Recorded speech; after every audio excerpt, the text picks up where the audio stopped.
नमस्कार, मनुदेलश्रेय क्लासेस में आपका स्वागत है। आज हम पढ़ेंगे भारत के महान्यायवादी के बारे में और राज्य के महाधिवक्ता के बारे में। इन दोनों की जो चीज़ें हैं होती हैं वो जैसे भारत में महान्यायवादी करता है वही राज्य में महाधिवक्ता करते हैं, तो दोनों को एक साथ ही पढ़ लेते हैं।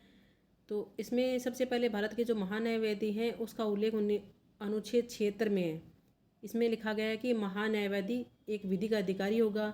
भारत का प्रथम विधिक अधिकारी होता है, भारत का सर्वोच्च विधि अधिकारी। इनमें से एक भी नाम आ जाए, ये सभी किसके बारे में कहा गया है?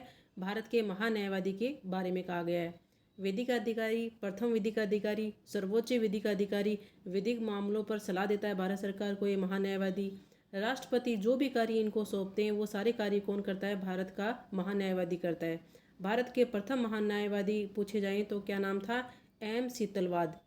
इनकी नियुक्ति कौन करते हैं? तो राष्ट्रपति करते हैं इनकी नियुक्ति, लेकिन किसकी सलाह पे करते हैं? मंत्रिपरिषद की सलाह पे महान्यायवादी की नियुक्ति होती है। योग्यता क्या होती है इनकी? तो सर्वोच्च न्यायालय का जो न्यायाधीश होता है उसके समकक्ष ही इनकी क्या होती है? योग्यता होती है महान्यायवादी की। कार्यकाल क्या होता है? तो ये राष्ट्रपति के प्रसाद पर्यंत इनका कार्यकाल चलता रहता है। वेतन भी कौन निर्धारित करता है? तो राष्ट्रपति के द्वारा ही निर्धारित किया जाता है इनका वेतन। अब कुछ महत्वपूर्ण बातें महान्यायवादी के बारे में कि महान्यायवादी संसद की कार्रवाई में भाग ले सकते हैं। क्वेश्चन पूछा हुआ है कि महान्यायवादी क्या कर सकते हैं? संसद की कार्रवाई में भाग ले सकते हैं, बोल भी सकते हैं, लेकिन अगर कोई ऐसी बात आ जाए जिस पे मतदान हो रहा है तो वो मतदान नहीं कर सकते।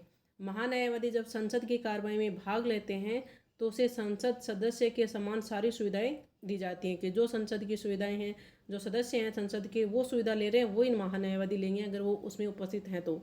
महान्यायवादी को भारत के सभी न्यायालयों में उपस्थित होने का अधिकार है, यानी कि कोई भी न्यायालय उनको मना नहीं कर सकता कि आप यहाँ नहीं आ सकते, उनको अधिकार है वो जा सकते हैं।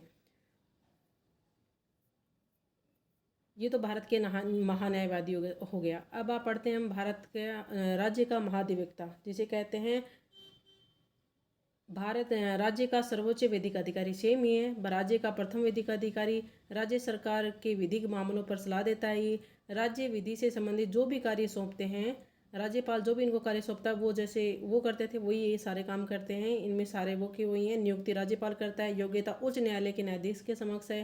कार्यकाल राज्यपाल के प्रसाद पर्यंत रहते हैं। उनका वेतन भी राज्यपाल के द्वारा ही निर्धारित होता है।